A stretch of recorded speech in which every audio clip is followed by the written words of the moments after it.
సింగరేణి కార్మికుల సొంతింటి కళ అమలు కోసం ప్రభుత్వ పరంగా కృషి చేస్తామని రామగుండం ఎమ్మెల్యే ఎంఎస్ రాజ్ ఠాగూర్ అన్నారు. ఈ మేరకు పెద్దపల్లి జిల్లా రామగుండం ఏరియా గోదావరి కని సింగరేణి బొగ్గు గనులపై ఐఎన్టీయూఎస్ ఆధ్వర్యంలో గేట్ మీటింగ్ నిర్వహించారు. ఈ సందర్భంగా గని కార్మికులను కలిసి ఈ నెల 27న జరిగే గుర్తింపు కార్మిక సంఘం ఎన్నికల్లో ఐఎన్టీయూసీ సంఘాన్ని గెలిపించాలని ఎమ్మెల్యే రాజ్ ఠాగూర్ కార్మికులను కోరారు. రామగుండం నియోజకవర్గంలో అవినీతి రహిత పాలన అందిస్తానని, ఇందుకోసం క్యాంపు కార్యాలయంలో ప్రజా దర్బార్ నిర్వహిస్తామని, ప్రజలు నేరుగా వచ్చి తమను కలవచ్చునని ఎమ్మెల్యే తెలిపారు. ఈ సందర్భంగా పలు యూనియన్లకు చెందిన కార్మికులు ఐఎన్టీయూసీలో చేరగా వారిని ఎమ్మెల్యే కండువాలు కప్పి యూనియన్ ను ఆహ్వానించారు.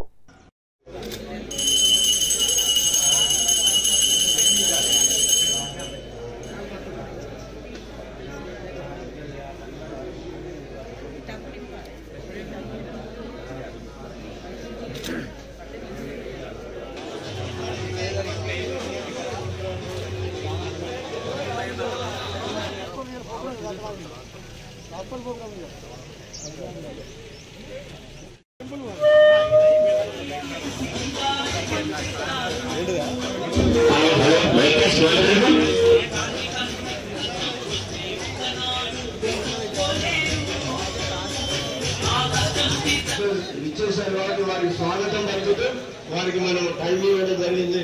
మరి మనం గేటు పెట్టి నిర్వహించుకున్న వారిని కార్మికులందరూ కోరుతా ఉన్నాం, వేదిక వద్దకు రావాలని కోరుతా ఉన్నాం.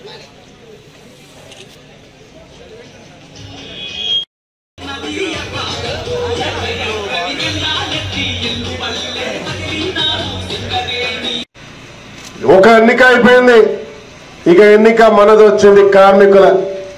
అంటే ప్రభుత్వం వచ్చింది. ఈరోజు మీరు నాకు భారీ మెజారిటీ ఇచ్చి గెలిపించినారు. కార్మికుడి సమస్య పరిష్కారం చేయకపోతే నా గెలుపుకే అర్థం ఉండదు. నేను అసెంబ్లీలో పోయినప్పుడు భారతదేశంలో ఉన్న సింగరేణి బొగ్గు గనుల్లో పనిచేసే ప్రతి ఒక్క కార్మికుడు గర్వపడే విధంగా ఒక సింగరేణి కార్మికుడిని అసెంబ్లీలోకి తీసుకుపోయినా అని చెప్తా ఉన్నా. నేనేదో సాధించినా అని చెప్తలేను.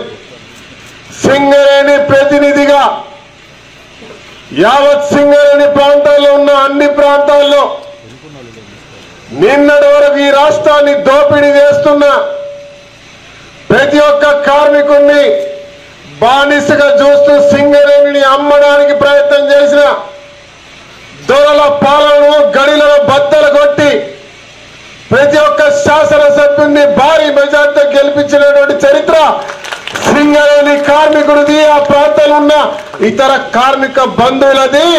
ఆ ఒక్క విజయంతో ఈరోజు రాష్ట్ర వ్యాప్తంగా మార్పు వచ్చింది. ఈ రాష్ట్రంలో ప్రభుత్వం వచ్చిందని చెప్తా ఉన్నా.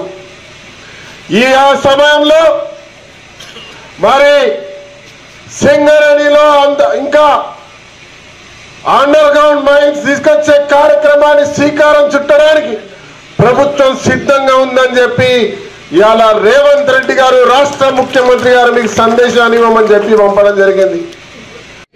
అయితే ఇప్పుడు 27వ తారీఖు నాడు జరిగేటువంటి గుర్తింపు కార్మిక సంఘం ఎన్నికల్లో ప్రభుత్వం మనది, మనకు రావాల్సినటువంటి హక్కులు సాధించబడాలన్నా యాజమాన్యంతో మాట్లాడి మన వెల్ఫేర్ చూడాలన్నా కూడా మనం ప్రభుత్వ సహకారం తీసుకోవాల్సినటువంటి అవసరం ఉంది. మన రాహుల్ గాంధీ గారు 45 నిమిషాలు సింగరేణి కార్మికులతో మాట్లాడి వారికి సంబంధించినటువంటి సమస్యలు విని చివరిగా పెద్దపల్లిలో ఆయన పెద్దపల్లి బహిరంగ సభలో సింగరేణిని ఎటువంటి ఏ మాత్రం కూడా ప్రైవేటీకరణ కానివ్వమని చెప్పేసి హామీ ఇవ్వడం జరిగింది. ప్రభుత్వం 6 హామీలు ఇచ్చింది. ఆ 6 హామీల్లో 2 ఆల్రెడీ అమలైనాయి, ఇంకో 2 కూడా ఈ వారంలో అమలవుతాయి. మిగతా 2 కూడా తొందరలోనే పూర్తి చేసే కార్యక్రమం జరుగుతా ఉంది. అదే రకంగా సింగరేణిలో కూడా ప్రభుత్వ సహకారంతో 6 హామీలు ఇవ్వడం జరిగింది. పెద్దలు చెబుతారు.